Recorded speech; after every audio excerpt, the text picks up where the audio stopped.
What's happening, guys? It's Boxing Lowdown and I'm back here with another video. Now, don't forget to like, share and subscribe. Feel free to drop a comment if you like and I'll happily get back to you. Now, let's talk about Canelo Alvarez, who will be back in the ring this weekend, only 10 weeks after he was last in action, and that was the 12th rounder against Callum Smith on December the 19th in San Antonio. Now, Canelo Alvarez has come out firing because there's been a lot of critics with regards to this fight this weekend.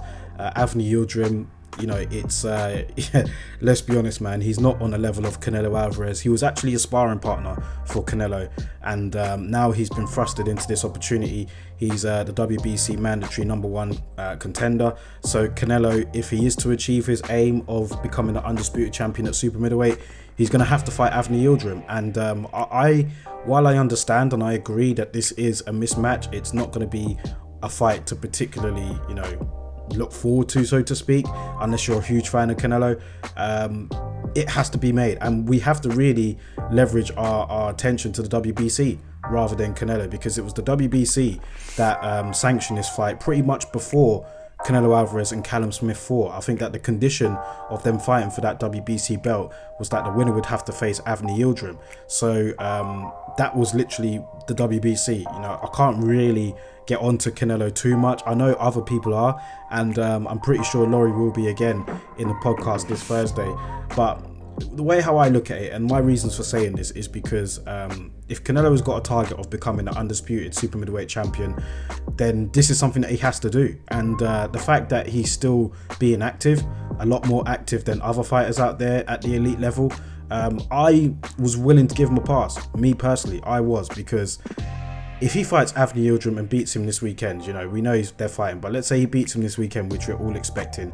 Then he fights Billy Joe in May, which is looking like it could even be announced on the night. And then he fights Caleb Plant in September. You know, that would be a year of fighting Callum Smith, Anthony Yildirim. Wouldn't even be a year, but it would be, you know, however many months of fighting Callum Smith, Anthony Yildirim, Billy Joe and Caleb Plant. Can we really hold that against Canelo? You know, when you compare it to other elite fighters out there, the likes of Errol Spence, for example, Terence Crawford, how many fighters are they going to fight during that period, and to what level are they going to be at? So when you consider that in mind and you put it all into perspective, that's why I'm not really getting on to Canelo as much as other people, you know. But listen, I understand it. You know, he is recognised as a pound for pound #1 fighter in the world. You know, he should be fighting like better competition than Anthony Yildirim. I understand that, but I'm a bit of a romanticist, you know. I'm a bit of old school when it comes to, you know, the belts and stuff. I like to see a fighter hold all the belts. I like there to be one champion in one per division. So if we're on the way to getting that and we're having this fight in the meantime, I suppose I'll just take it. But that's just my opinion, and I know for a fact that Laurie's not going to agree with that opinion, and we're going to be debating it on Thursday. But that's how I feel. I mean, there are other opponents out there that would give Canelo a much sterner test, that would be much more, you know, watchable. The likes of David Benavidez, you know, we'd love to see that fight. We'd like to see him take on like Caleb Plant sooner. Maybe he could have fought him or whoever. I mean, Anthony Yildirim, he got knocked out in what, 3 rounds by Chris Eubank Jr. in 2017. So I mean, that really does kind of let you know how much Yildirim is behind Canelo. I mean, that really does kind of tell you that he's nowhere near the level of Canelo Alvarez, and that this is pretty much a mismatch. But in boxing, you never know. I mean, you never know what could happen. But I'm being honest, man. If Yildirim was able to upset Canelo, I can't think of a bigger upset than this since how long? That's how big this upset would be. So I'm not expecting it. I'm expecting Canelo to look dominant. He has looked dominant lately.